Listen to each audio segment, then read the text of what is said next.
오늘은 그리스도의 재림입니다. 아마 2020년, 2021년 말씀의 실제에서 가장 많이 다루고 있는 주제가 바로 그리스도의 재림입니다. 코로나 팬데믹과 겹쳐서 저자이신 크리스 목사님께서도 가장 집중하고 있는 그런 주제인데, 오늘 정말 그리스도의 재림에 대해서 혹시 잘 이해가 안 되는 것들이 있었다면 오늘 완전하게, 확실하게, 분명하게 이해하고 이 말씀대로 우리가 취하는 시간 되시기를 바랍니다. 우리는 지난주일까지 성령님과 그분의 사역에 관해서 살펴보았습니다. 우리는 성령님의 이 땅에서의 임무, 주된 임무는 바로 주 예수 그리스도를 믿고 영접한 자에게 성령 침례를 통해서 하나님의 생명과 본성을 전이하여 새로운 피조물을 탄생시키는 것입니다. 이 성령님께서 이 임무를 완수하시기 위해서 정해진 시간에 오셨고, 이 땅에서 그분의 그 사역을 완수하셨을 때는 그리스도처럼, 예수 그리스도처럼 아버지 하나님께로 다시 돌아가실 것임을 알게 되었습니다. 데살로니가 후서 2장 7절에서도 이 세상에서 성령님께서 옮겨지도록 정해진 때가 있음을 분명히 말씀하고 있습니다. 함께 읽어보겠습니다. 불법의 비밀이 이미 활동하였으나 지금은 그것을 막는 자가 있어 그 중에서 옮겨질 때까지 하리라. 여기에서 불법의 비밀이란 사탄의 일입니다. 즉 사탄의 일을 맡고 계시는 분이 있는데 그분이 바로 성령님이십니다. 그런데 이 사탄의 일을 맡고 계시는 이 성령님도 옮겨지실 때가 있다고 말씀합니다. 바로 성령님께서 아버지 하나님께로 돌아가실 때입니다. 자, 우리는 이 성령의 시대 동안에 성령님께서 세상에 들어오셨을 때 그리스도의 신비로운 몸인, 그리스도의 신비로운 몸인 교회인 우리의 성육신하게 되었음을 보았습니다. 그 이후로 그리스도의 몸인 교회는, 즉 우리는 성령님이 거하시는 처소가 되었습니다. 너희도 성령 안에서 하나님이 거하실 처소가 되기 위하여, 성령 안에서 원문을 보면 성령으로 말미암아 하나님이 거하실 처소가 되기 위하여 그리스도 예수 안에서 함께 지어져 가느니라. 우리가, 교회인 우리가 성령님이 거하시는 처소가 되었고 성령님께서 지금 우리 안에 거하고 계십니다. 그런데 문제는 성령님께서 언젠가는 이 세상을 떠나실 때가 온다는 것입니다. 하지만 떠나실 때가 오더라도 그리스도의 몸인 교회인 우리를 떠나가시는 것은 아닙니다. 성령님은 계속해서 우리 안에 머물러 계실 것입니다. 즉 성령님은 그분의 처소인 우리 안에 머물러 계시면서 이 세상을 떠나실 것입니다. 그래서 휴거가 일어나는 것입니다. 교회인 우리는 우리의 머리 되시는 예수 그리스도를 공중에서 영광스럽게 영접하기 위해서 성령님과 함께 들려질 것입니다. 그리스도 몸 안에 거하시는 성령님께서는, 우리 안에 거하시는 성령님께서는 그리스도의 이 몸을 다듬어 오고 계시며 그 몸을 점이나 주름진 것이 없는, 흠없는, 결점 없는 영광스러운 교회로서 하나님께 드리실 것입니다. 그러므로 그리스도의 몸인 교회인 우리의 옮겨진 휴거입니다. 휴거는 바로 우리 안에 거하시는 성령님에 의해 이루어진 결과인 것입니다. 자, 오순절날에 그리스도의 몸인 교회에 내려오신 보혜사 성령님께서는 휴거가 일어날 때 교회인 우리 안에서 아버지 하나님께로 돌아가실 것입니다. 그리고 이 휴거는 우리 주 예수 그리스도께서 재림하실 때 일어나게 될 것입니다. 예수님께서는 예언으로, 비유로, 가르침으로 자신의 이 재림에 대해서 계시하셨습니다. 그래서 신약 성경에서는 309절 이상이 이 재림에 대해서 말씀하는 것입니다. 하나님의 예언은 실패하지 않고 반드시 성취됩니다. 아멘. 그리스도께서 이 땅에 처음 오심, 그리스도께서 이 땅에 처음 오심을 그리스도의 초림이라고 합니다. 이 그리스도의 초림에 대한 모든 예언은 정확하게 성취되었습니다. 그러므로 그리스도의 다시 오심, 즉 그리스도의 재림에 대한 모든 약속도 성취될 것입니다. 한 처녀가 잉태하여 이름을 임마누엘이라 하는 이름을 갖는 한 아들을 낳았을 때, 처녀가 잉태하여 아들을 낳을 것이요 그의 이름을 임마누엘이라 하리라는 이사야 7장 14절의 예언이 성취되었습니다. 예수 그리스도께서 베들레헴에서 태어나셨을 때, 베들레헴 에브라다야 너는 유다 족속 중에서 작을지라도 이스라엘을 다스릴 자가 내게서 내게로 나올 것이라 그의 근본은 상고에 영원에 있느니라는 미가서 5장 2절의 예언이 성취되었습니다. 그리고 그리스도께서 십자가에 죽으셨을 때 내 하나님이여 내 하나님이여 어찌 나를 버리셨나이까 엘리엘이 라마 사박단입니다. 로 시작되는 시편 22편에 나오는 20가지 예언이 성취되었습니다. 그리고 그리스도께서 우리를 대신하여서 죄가 되셨을 때 우리는 다 양 같아서 그릇 행하여 각기 제 길로 갔거늘 여호와께서는 우리 모두의 죄악을 그에게 담당시키셨도다 라고 예언하는 이사야 53장 전체가 성취되었습니다. 이뿐만 아닙니다. 성령님께서는 그리스도께서 오시기 수백 년 전에 이미 구약의 선지자들에게 그리스도에 관해 계시하셨습니다. 베드로전서 1장 10절 11절 같이 읽어보겠습니다. 이 구원에 대하여는 너희에게 이 말 은혜를 예언하던 선지자들이 연구하고 부지런히 살펴서 자기 속에 계신 그리스도의 영이 그 받으실 고난과 후에 받으실 영광을 미리 증언하여 누구를 또는 어떠한 때를 지시하시는지 상고하니라. 그리스도의 처음 오심, 즉 그리스도의 초림에 대한 모든 성경의 예언들이 정확하게 성취되는 것을 보면서 우리는 그리스도의 다시 오심, 즉 그리스도의 재림도 정확하게 성취되어질 것을 확신할 수 있습니다. 그래서 그리스도의 재림에 대한 약속들을 살펴보면 그리스도의 이 재림에는 두 가지 단계가 있음을 알게 됩니다. 첫 번째 단계는 무엇입니까? 바로 휴거입니다. 교회가 그리스도와 만나기 위해서 공중으로 들려 올려지는 휴거가 그리스도의 재림의 첫 번째 단계입니다. 그리고 두 번째 단계, 그리스도 재림의 두 번째 단계는 모든 눈이 그리스도를 볼 때 그분의 권능과 영광이 드러나는 가운데 그리스도께서 그분의 교회와 함께 이 땅에 오신다는 계시입니다. 그리고 그때, 바로 그때 그리스도께서 왕으로 오셔서 1000년 동안 이 땅에 그분의 왕국, 즉 청년 왕국을 세우게 될 것입니다. 두 단계로 그리스도의 재림이 이루어집니다. 그러면 첫 번째 단계, 그 휴거 때에는 무슨 일이 일어나는지를 한번 살펴보겠습니다. 휴거에 무슨 일이 일어나는가? 이에 관해서는 하나님께서 사도 바울을 통해서 이 재림 시에 일어날 일에 대해서, 이 휴거 때 일어날 일에 대해서 우리에게 자세하게 계시해 주십니다.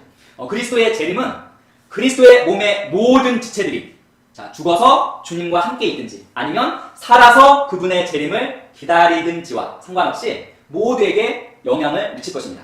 자, 지체들이 있습니다. 하지만 이미 육신이 죽은 지체들도 있고요. 현재 살아있는 지체들이 있습니다. 하지만 이 그리스도의 재림은 죽은 자나 산 자나 모든 믿는 자들에게 영향을 미칠 것입니다. 데살로니가전서 4장 15, 17절입니다. 우리가 주의 말씀으로 너희에게 이것을 말하노니 주께서 강림하실 때까지 우리 살아남아 있는 자도 자는 자보다 결코 앞서지 못하리라. 주께서 호령과 천사장의 소리와 하나님의 나팔 소리로 친히 하늘로부터 강림하시리니 그리스도 안에서 죽은 자들이 먼저 일어나고 그 후에 우리 살아남은 자들도 그들과 함께 구름 속으로 끌어올려 공중에서 주를 영접하게 하시리니 그리하여 우리가 항상 주와 함께 있으리라. 휴거에 무슨 일이 일어나는지 아주 자세하게 설명해주고 있는 말씀입니다. 자, 하늘로 승천하셔서 하나님 보좌 우편에서 그리스도의 현재 사역, 우리를 위한 중재자와 중보자와 변호자와 주님의 자리를 차지하고 계신 우리 주 예수 그리스도께서 호령과 천사장의 소리와 하나님의 나팔 소리로 친히 하늘로부터 강림하실 때가 온다고 말씀합니다. 자, 그리고 그때까지 이 땅에 살아있는 모든 믿는 자들은 그 호령을, 천사장의 소리, 하나님의 나팔 소리를 들을 것입니다. 그리고 그 호령은 또한 그리스도 안에서 이미 죽은 자들의 몸의 부활을 알리는 하나의 신호탄이 될 것입니다. 자, 죽어서 그리스도와 함께 있는 자들, 여기는 자는 자를 묘사했습니다. 죽어서 그리스도와 함께 있는 자들의 몸이 먼저 일어날 것입니다. 순서가. 자, 우리가 공중에 들려지기 앞서서 이미 죽어서 그리스도와 함께 있는 자들의 몸이 먼저 일어날 것입니다. 그리고 그때까지 이 땅에 살아있는 모든 믿는 자들이 들려 올려질 것입니다. 즉, 죽어서 그리스도와 함께 있는 자들의 몸과 그때까지 이 땅에 살아있는 모든 믿는 자들이 거의 함께 공중에서 주님을 만나기 위해서 들려 올려질 것입니다. 우리는 여기에서 휴거 때 일어나게 될 일이 그리스도 안에서 죽은 자들의 몸의 부활, 불멸의 몸으로의 부활임에 주목해야 합니다. 그들의 영이 일어나는 것은 아닙니다. 죽어서 몸을 떠난 성도들의 영은 이미 하늘에서 그리스도와 함께 있습니다. 그리스도 예수를 믿는 자들의 영은 결코 죽을 수 없습니다. 따라서 영의 부활은 필요하지 않습니다. 그리스도 안에서 죽은 자들의 영은 어디 있습니까? 무덤에 있지 않습니다. 바로 그리스도와 함께 살아 있습니다. 그래서 우리가 예수의 죽었다가 사심을 믿을진데 이와 같이 예수 안에서 자는 자들도 예수 믿다 죽은 자들입니다. 예수 안에서 자는 자들도 하나님이 저와 함께 데리러 오시리라고 말씀하는 데살로니가전서 4장 14절은 바로 이 휴거 때 그리스도 안에서 죽은 자들이 영광스러운 그들의 불멸의 몸을 받기 위해 그리스도와 함께 올 것임을 계시하고 있습니다. 그리고 오늘 이 본문에서 끌어올려라고 하는 단어 보이시죠? 끌어올려라는 그 헬라어 단어는 하르파조입니다. 이 하르파조의 뜻이 재미있습니다. 하르파조는 누구도 저항할 수 없고 또한 그 누구도 저항하고 싶은 생각이 전혀 없게끔 만드는 강력하고 단호한 행동을 가리킵니다. 그래서 이 본문에서는 강제로 취해지는 것, 강제로 잡아채이는 것을 말합니다. 이 하르파조라는 단어가 쓰인 다른 곳은 마태복음 11장 12절에서 그리스도께서 침노하는 자가 강제로 하늘 왕국을 빼앗아 차지한다고 말씀하실 때 이 단어를 사용했고요. 그리고 사도행전 23장 10절에서 병사들이 강제로 바울을 살리기 위해서 강제로 바울을 붙잡으라는 명령을 받았다고 말씀하는 그 곳에서도 사용되었습니다. 이 하르파조라는 이 단어에서 우리가 알 수 있는 것은 이 강제로 취해지는 것, 강제로 잡아채워지는 것이 커다란 기쁨이 넘치는 강제로 취해짐이 될 것이라는 것입니다. 거듭난 우리 모두는 공중에서 우리의 구원자이신 주님을 얼굴과 얼굴 마주하고 만나기 위해서 강제로 끌어올려짐을 당할 것입니다. 이것이 휴거입니다. 그리고 그 순간 변화가 우리 몸 안에서 일어날 것입니다. 바울은 고린도전서 15장 50절 52절에서 혈과 육은 하나님 나라를 이어받을 수 없고 마지막 나팔에 순식간에 홀연히 다 변화되리니 라고 말씀합니다.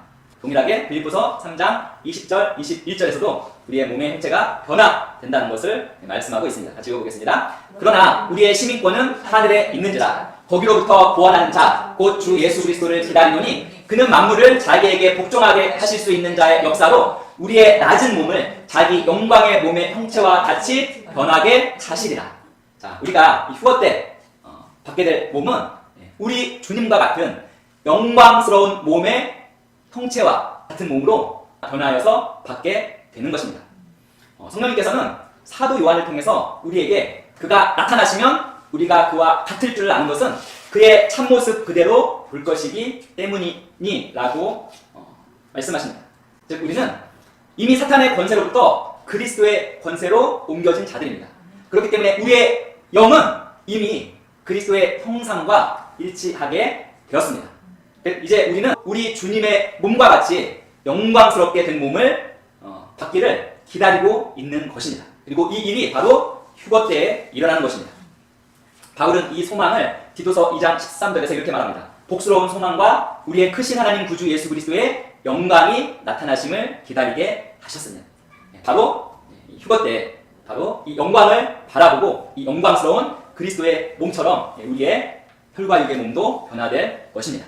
그리고 예수님께서는 누가복음 17장에서 이 재림 때, 이 휴거 때 일어날 일들에 대해서 아주 구체적으로 말씀해 주십니다. 누가복음 17장 30, 35절 같이 읽겠습니다. 인자가 나타나는 날에도 이러하리라. 그날에 만일 사람이 지붕 위에 있고 그의 세간이 그 집 안에 있으면 그것을 가지러 내려가지 말 것이요 밭에 있는 자도 그와 같이 뒤로 돌이키지 말 것이라. 요새처럼 기억하라. 무릇 자기 목숨을 보존하고자 하는 자는 잃을 것이요 잃는 자는 살리리라. 내가 너희에게 이르노니 그 밤에 둘이 한 자리에 누워있음에 하나는 데려감을 얻고 하나는 버려둠을 당할 것이요 두 여자가 함께 맷돌을 갈고 있음에 하나는 데려감을 얻고 하나는 버려둠을 당할 것이니라. 휴거에 관한 드라마나 영화에서 항상 묘사되는 것입니다.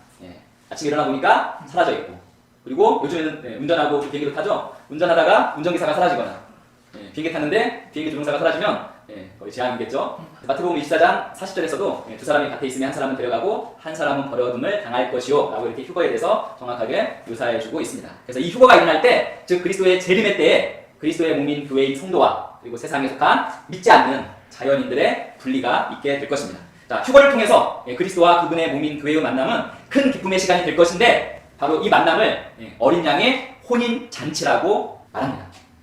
요한계시록 19장 7절 8절 같이 읽어보겠습니다. 우리가 즐거워하고 크게 기뻐하며 그에게 영광을 돌리세. 어린 양의 혼인 기약이 이르렀고 그의 아내가 자신을 준비하였으므로 그에게 빛나고 깨끗한 세마포 옷을 입도록 허락하셨으니 이 세마포 옷은 성도들의 옳은 행실이로다 하더라. 계속해서 읽습니다. 천사가 내게 말하기를 기록하라. 어린 양의 혼인 잔치에 청함을 받은 자들은 복이 있도다 하고 또 내게 말하되 이것은 하나님의 참되신 말씀이라 하기로. 휴거된 자들은 복이 있도다. 그리고 이것은 하나님의 참되신 말씀이라고 말씀하고 있습니다. 자, 이 어린 양의 이 혼인 잔치, 교회인 그리스도의 몸인 교회인 우리와 그리스도와의 이 만남은 특정한 기간 동안에 지속될 것입니다. 그리고 예수 그리스도를 믿지 않는 영적으로 죽은 자연인들은 계속해서 이 땅에서 살아갈 것입니다. 그리고 그 사이에 우리 주님께서 예언하신 대환란이 바로 이 땅에서 일어날 것입니다. 바로 적 그리스도의 출현입니다. 근데 이 대환란은 사탄이 주도하게 될 것입니다. 그런데 우리 서신서 중에서는 어떤 서신서에서도 이 대환란에 대해서 언급하지 않는 것을 우리는 알 수 있습니다. 그 이유는 대환란이 휴거 이후에 일어나는 일이기 때문에 그리스도의 몸인 교회에는 아무런 영향을 끼치지 않을 것이기 때문입니다. 자, 마태복음 24장에서 우리 주님께서 하신 말씀을 보면 세상이 지금껏 알아온 것 중에서 가장 큰 환란이 일어날 것인데 특별히 그리스도께서 영광 가운데 오시기 전에 유대인들에게 닥칠 것이라고 말씀합니다. 자, 바로 이 대환란 시기에 적그리스도가 출현할 것인데 이 적그리스도라는 이 단어는 사도 요한만 사용한 단어입니다. 하지만 사도 바울과 선지자 다니엘도 이 적그리스도를 간접적으로 언급했습니다. 바울은 이 적그리스도를 불법한 자, 죄의 사람, 멸망의 아들이라고 표현했고 구약의 선지자 다니엘은 이 적그리스도를 모든 신들을 위해 자신을 높이는 왕이라고 영록했습니다. 그래서 여기 보시면 적그리스도에서 적안티, 이 적두사, 적이라는 이 적두사가 두 가지 의미를 동시에 포함하고 있습니다. 이 적그리스도에서 이 적이라는 적두사는 뭐뭇을 대적하는 이라는 의미와 뭐뭇을 대신하는 의미를 다 포함하고 있습니다. 그래서 적그리스도 하면 그리스도를 대적하는 자이자 그리스도를 대신하는 자를 뜻합니다. 적그리스도 하면 그리스도를 대적하고 그리스도를 대신하는 자를 뜻합니다. 대환란 기간 동안에 주 예수 그리스도를 믿고 영접한 자는 단 한 명도 이 땅에 남아있지 않을 것입니다. 그때는 대환란 기간 동안의 모든 사람은 사탄의 자녀이고 이 세상은 사탄의 소유가 될 것입니다. 그때 이 사탄은 적그리스도라는 인격의 형태로 나타날 것입니다. 그래서 적그리스도는 곧 사탄의 성육신이 될 것이고 많은 방식에서 그리스도를 모방할 것입니다. 사람들은 이 적그리스도를 그리스도라고 착각하기도 할 것입니다. 근데 우리는 이 사탄으로 하여금 타락하여서 그의 본성을 바꾸도록 만들었던 것이 바로 지극히 높으신 분처럼 되고자 하는 그의 욕망에 있었음을 우리는 알고 있습니다. 이사야서 14장 13, 14절 같이 읽어보겠습니다. 내가 내 마음에 이르기를 내가 하늘에 올라 하나님의 묵별 위에 내 자리를 높이리라. 내가 북극 지폐의 산 위에 앉으리라. 가장 높은 구름에 올라가 지극히 높은 이와 같아지리라 하는도다. 사탄은 기억하십니까? 사탄은 아담과 하와가 하나님처럼 될 것이라고 유혹하기도 했습니다. 이 사탄은 여전히 그 인간의 삶에서 하나님의 자리를 차지하고 싶어합니다. 그리하여 이 대환란의 시기에 사탄은 성전에 앉게 될 것이고 자신을 하나님으로 세울 것입니다. 유대인들이 7일 동안 제사와 예물을 허락할 사탄의 그 성육신인 적그리스도와 언약을 맺게 되는데 사탄은 적그리스도는 이 언약마저 깨트릴 것입니다. 바로 다니엘서 9장 27절 같이 읽어보겠습니다. 그가 장차 많은 사람들과 더불어 한 이레 동안에 언약을 굳게 맺고 그가 그 이레의 절반에 제사와 예물을 금지할 것이며 또 포악하여 가증한 것이 날개를 의지하여 설 것이며 또 이미 정한 종말까지 진노가 황폐하게 하는 자에게 쏟아지리라 하였느니라 하니라. 자, 언약을 맺었는데 이 적그리스도는 그 7일 중간에 7일이 되어지기도 전에 그 중간에 이 언약을 깨트리고 자신을 경배하라고 요구할 것입니다. 그 후에 바로 야곱의 환란의 때, 구약 성경에 나오는 야곱의 환란의 때, 곧 대환란이 닥쳐오게 될 것입니다. 자, 이 대환란 뒤에는 짐승, 곧 적그리스도를 경배하기를 거부하는 모든 자는 죽임을 당할 것입니다. 또 우리가 아는 것처럼 누구도 손이나 이마에 이 짐승의 표, 적그리스도의 그 표시가 없이는 사거나 팔 수가 없게 될 것입니다. 이 사탄이 적그리스도로 나타나서 다른 모든 신들 위해 자신을 높이고 사람들에게 자기를 경배하도록 강요하게 될 것입니다. 그때가 아마 사탄이 갖는 가장 위대한 그 승리의 시기가 될 것입니다. 하지만 그 승리의 시기는 짧게 끝나게 될 것입니다. 왜냐하면 그리스도에 의해서 정복당할 것이기 때문입니다. 자, 우리가 이 대환란기를 살펴보면 이 대환란기 동안에 유대인들이 다시 등장하는 것을 알게 됩니다. 이 대환란은 바로 구약성경에 나오는 야곱의 환란의 때이자 유대인들이 직면한 모든 환란 중에서 가장 심한 환란입니다. 그래서 하나님께서 아브라함과 그의 후손들과 맺은 언약에서 언약 백성들은 이방 민족들 가운데 하나님의 증인이 되어야만 했습니다. 비록 이 하나님과 이 언약 백성, 유대인의 이 언약 관계가 깨어진 교제가 되었을지라도 유대인은 여전히 하나님의 증인입니다. 그래서 유대인의 역사 자체가 곧 그들에 대한 하나님의 예언의 성취임을 우리는 알 수가 있습니다. 유대인에 관한 이 하나님의 예언 가운데 먼저 성취된 예언을 한번 살펴보면 하나님께서 모세를 통해서 유대인들이 전 세계로 흩어질 것이고 그들이 흩어져 가는 곳마다 박해를 받게 될 것이라고 예언하셨습니다. 레위기 26장 3절입니다. 내가 너희를 여러 민족에 흩을 것이요 내가 칼을 빼어 너희를 따르게 하리니 너희의 땅이 황무하며 너희의 성읍이 황폐하리라. 바로 이 예언은 성취되었습니다. 오늘날 유대인만큼 이 땅에서 널리 흩어진 민족이 없기 때문입니다. 또 역사는 유대인들이 가는 곳마다 재산을 빼앗기고 체포당하고 고문당하고 추방당하고 학살당하는 그런 일들에 직면했음을 보여줍니다. 그래서 하나님께서는 유대인들이 넓게 흩어지고 박해를 받을 것이지만 동시에 절대로 소멸되지 않으며 유대인들을 박해했던 민족들을 친히 복수할 것이라고도 구약성경에서 예언하셨습니다. 바로 예레미야 30장 16절입니다. 자, 그럼도 너를 먹는 모든 자는 잡아 먹힐 것이며 내 모든 대적은 사로잡혀 갈 것이고 너에게 탈취해 간 자는 탈취를 당할 것이며 너에게 노략질한 모든 자는 노약물이 되리라. 이 예언도 그대로 성취되었습니다. 자, 유대인들을 박해했던 민족들, 거대 민족들입니다. 바벨론 민족, 그리스 민족, 또 로마 제국. 지금 다 사라졌습니다. 유대인들은 가는 곳마다 삶의 모든 영역에서 번영했습니다. 주도권을 차지했습니다. 그래서 어떤 작가는 이렇게 말했습니다.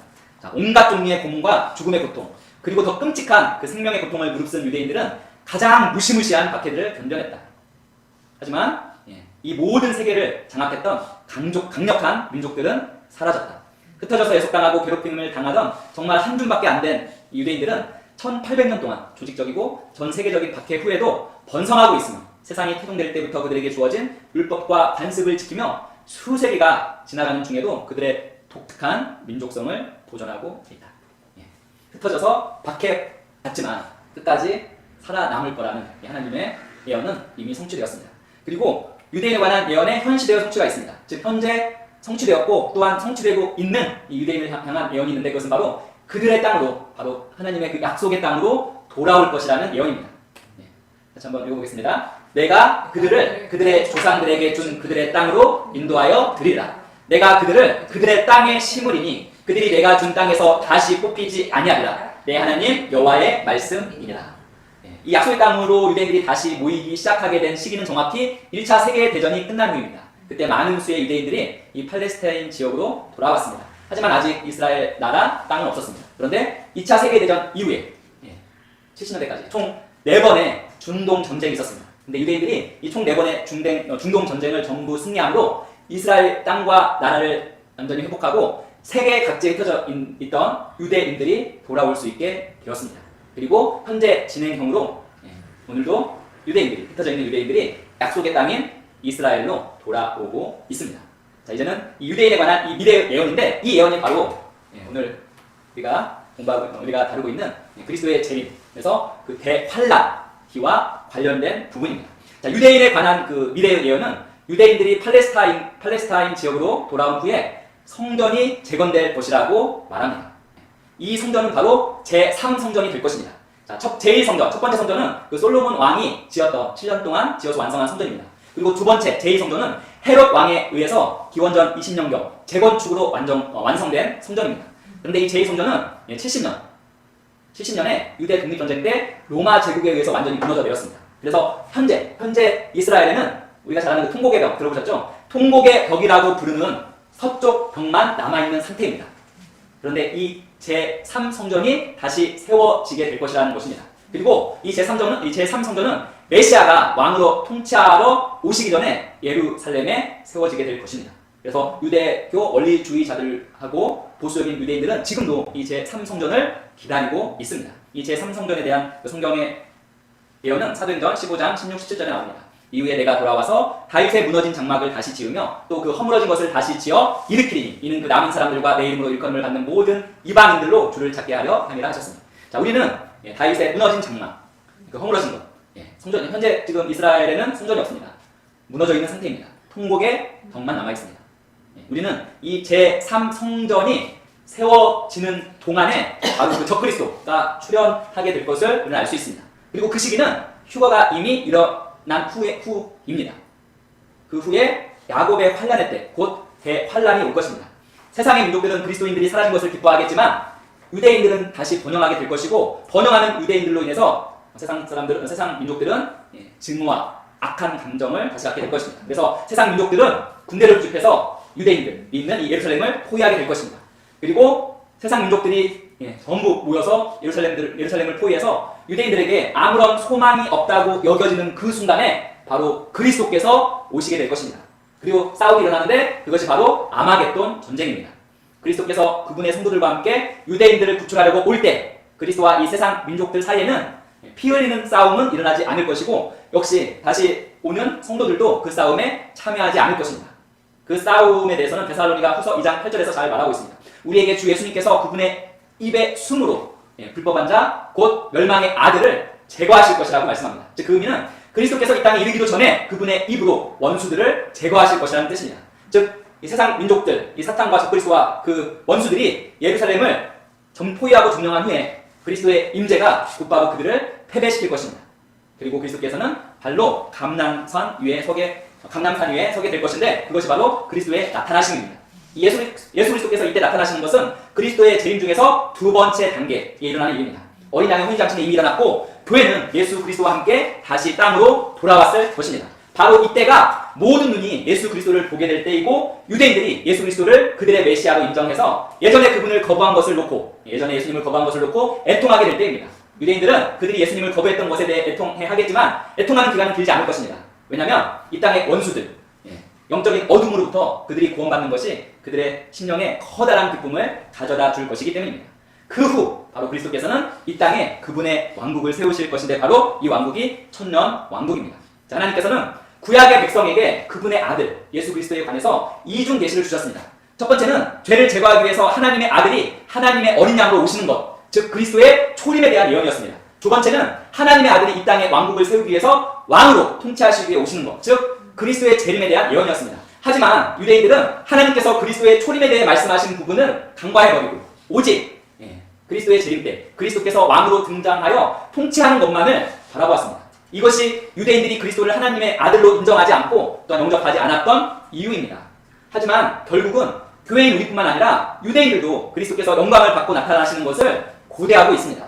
성경은 그리스도께서 이 땅에서 통치하실 청년의 시기에 대해서 말씀하는데 바로 사탄의 통치가 일시적으로 중단될 것입니다.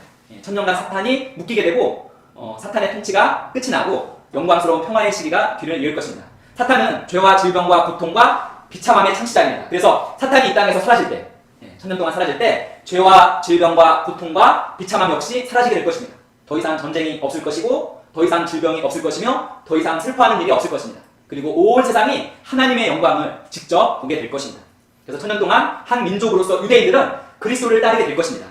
동시에 세상에서 하나님의 증인이자 축복의 통로가 될 것입니다. 로마서 11장 12절에 말합니다. 유대인들의 넘어짐이 세상의 풍성함이 되며 유대인들의 실패가 이방인의 풍성함이 되거늘 하물며 유대인들의 충만함이리요.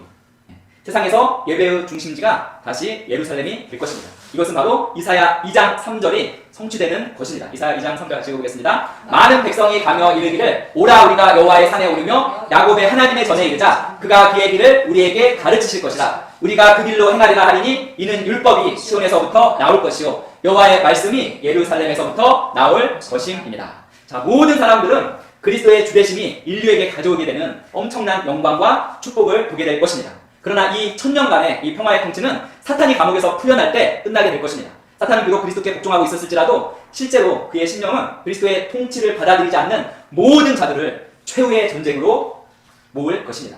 바로 요한계시록 20장 7, 8절입니다. 천년이 참에 사탄이 그 옥에서 놓여 나와서 땅의 사방 백성 곧 곶과 마곡을 미혹하고 모아 싸움을 붙이리니 그 수가 바다의 모래 같으리라. 또다시 예루살렘은 공격을 받을 것입니다. 하지만 하나님께서 하늘로부터 내리는 불로 개입하실 것이고 사탄은 불못에 던져져서 더 이상 이 땅이나 새하늘과 새 땅에 접근하지 못하게 될 것입니다. 그들이 지면에 널리 퍼져 성도들의 진과 사랑하시는 성을 두루매 다시금 예루살렘을 포위했습니다. 그런데 그 즉시 하늘에서 불이 내려와 그들을 태워버리고 또 그들을 유혹하는 사탄 마귀가 불과 유황못에 던져주니 거기는 그 짐승 사탄 마귀 적그리스도와 거짓 선지자도 있어 세세토록 밤낮 괴로움을 받으리라. 자, 이후에 거의 마지막에 다가서고 있습니다. 영원히 도래하게 됩니다.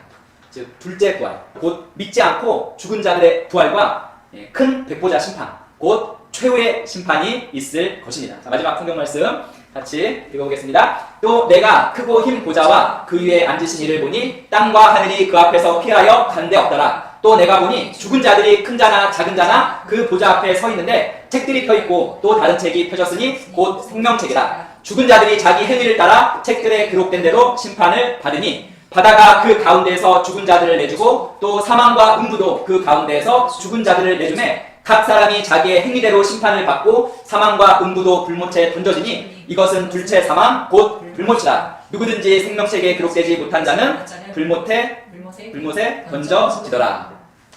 자, 바로 이제 이 최후의 심판, 백보자 심판이 일어난 후에 바로 새 하늘과 새 땅이 나타날 것입니다. 새 하늘과 새 땅이 나타날 때 처음 하늘과 처음 땅은 사라질 것이고 바다도 더 이상 존재하지 않을 것입니다.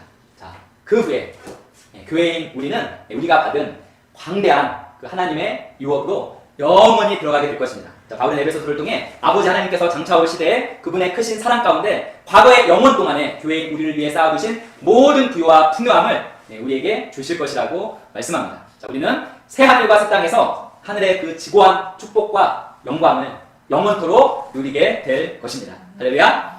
그리스도의 초림이 예언한 그대로 일어난 것처럼 그리스도의 재림과 우리가 남은 이 모든 일들도 반드시 일어날 것입니다. 아멘.